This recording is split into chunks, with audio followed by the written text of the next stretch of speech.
బేసిక్‌గా ఎట్లా ఉంటదంటే 'వైజయంతి' మూవీసు, 'స్వప్న' సినిమా ఇట్లాంటి బ్యానర్ నుంచి రావడంతో ఎక్స్‌పెక్టేషన్స్ చాలా గట్టిగా ఉంటాయి. అండ్ సాంగ్ ఒకటి హిట్ అయింది కదా! 'గిరా గిరా' సాంగ్ ఒకటి.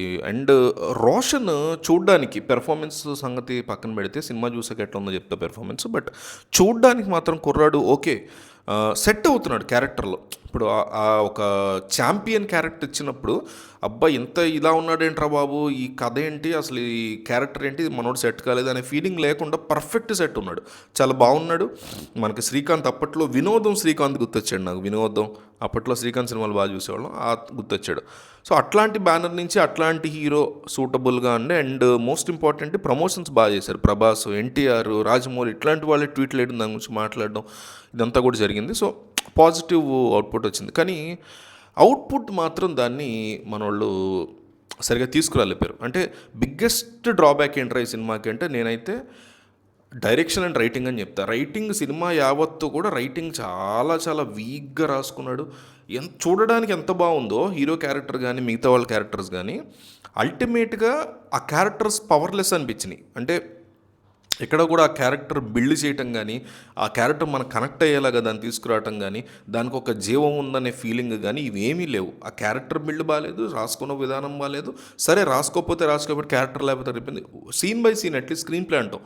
సీన్ బై సీన్ అయినా కాస్త ప్లాన్డ్గా ఏమన్నా చూసుకున్నాడా అంటే ఇవైతే లేవు. సో కంప్లీట్ నెగిటివ్స్ కనపడి ఓన్లీ పాజిటివ్ ఏంటంటే మరి అదే చెప్తున్నాక 'వైజయంతి' మూవీస్ 'స్వప్న' సినిమా కాబట్టి పాజిటివ్స్ పరంగా ప్రొడక్షన్ వాల్యూస్ ఉన్నాయి. ఈ సాంగ్ హిట్ అయింది కదా 'గిరా గిరా' సాంగ్ అదొకటి పర్లేదు. రోషన్ చూడడానికి కొంచెం బాగున్నాడు, కొద్దిగా పర్వాలేదు అన్నట్టు పెర్ఫార్మెన్స్ చేశాడు. మిగతా అంతా కూడా సినిమా అంటే స్లో పేస్ అనిపించింది. రాసుకున్న విధానం బాగాలేదు. స్క్రీన్ ప్లే సరిగ్గా ప్లాన్ చేసుకోలేదు. సీన్ బై సీన్ ఏది పడితే హై వస్తుంది, ఏది పడితే లో అవుతుంది, ఏది ఇంపాక్ట్ క్రియేట్ చేయలేదు. క్యారెక్టర్స్ రాసుకున్న విధానం బాగాలేదు.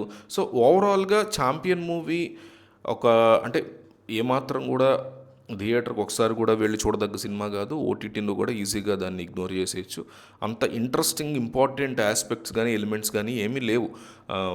తీసుకున్న అంటే ఆ కాస్టింగ్ పరంగా బాగుందనిపించింది. పెర్ఫార్మెన్స్ పరంగా కూడా ఆన్ స్క్రీన్ లుక్స్ కానీ రోషన్ కానీ బాగా యాక్ట్ చేశారు ఫిజికల్గానే. అండ్ అనస్వర రాజన్ కూడా అమ్మాయి మంచి పెర్ఫార్మర్ మనం చూసాము అక్కడ వేరే వేరే లాంగ్వేజ్లో. అయితే ఆమె డబ్బింగ్ చాలా చిరాగ్గా అనిపించింది. ఆ డబ్బింగ్ సింక్ అవ్వపోయేసరికి అంతగా వర్కౌట్ అవ్వలేదు. పెర్ఫార్మెన్స్లో తను చాలా బాగా చేసినా కానీ ఆ క్యారెక్టర్కి తను ఎందుకో సింక్ కాలేదు అనిపించింది. సో హెవీ అయిపోయిందనమాట ఆ క్యారెక్టర్. ఆ అమ్మాయికి అంత పెద్ద క్యారెక్టర్ ఆ అమ్మాయికి పడిద్దా అనే ఒక ఫీల్ వచ్చింది.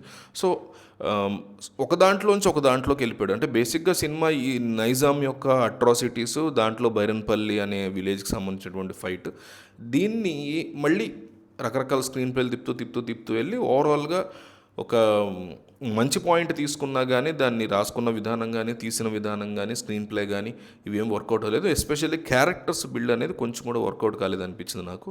మీరు ఎవరన్నా చూసుంటే మీకేమనిపించింది కామెంట్ చేయండి.